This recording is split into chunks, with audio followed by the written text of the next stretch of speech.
Монголын засгийн газар Европын цөмийн судалгааны байгууллагын хооронд их энергийн физикийн салбарт хамтран ажиллахаар болсон байна. За ингэснээр шинжилгээ ухаан техникийн хамтын ажиллагааг хөгжүүлэх юм а. Цөмийн судалгааны байгууллагын салбартаа олон улсын атомын энергийн байгууллага болон цөмийн шинжилгээний нэгдсэн институтын дараа орох 3 дахь томоохон байгууллага юм а. Энэ байгууллагатай хамтран ажилласнаар их энергийн физикийн судалгаа нь суур шинжлэх ухаан болон манай орны технологийн дэвшлийн цаашдын хөгжил чухал ач холбогдолтой болохыг талууд онцолж байна. Цэрэг маань болохоор бас Европын холбооны улсуудын нэгдсэн байгууллага байхгүй тийм.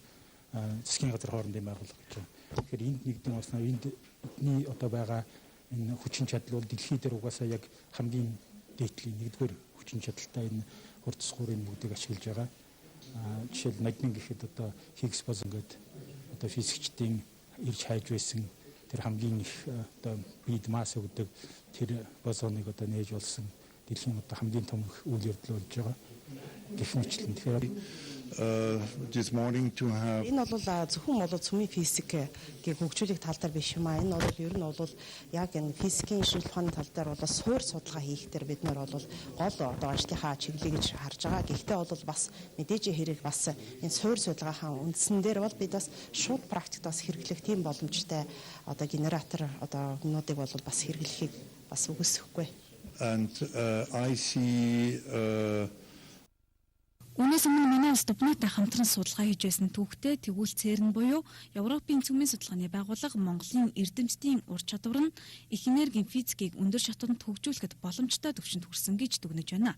Тэгвэл манай улсын зүгээс цөмийн энерги физикийн мэрэгжилтэн дэлхийн түвшинд бэлтгэгдэж байгаа гэсэн юм а.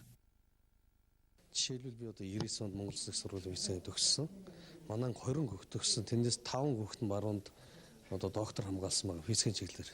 Ингээд ихээр зэрэг Монгол Улсын их сургуулийн физикийн ялангуяа одоо онлайн физикийн түвшин бол дэлхийн түвшинд хүрсэн.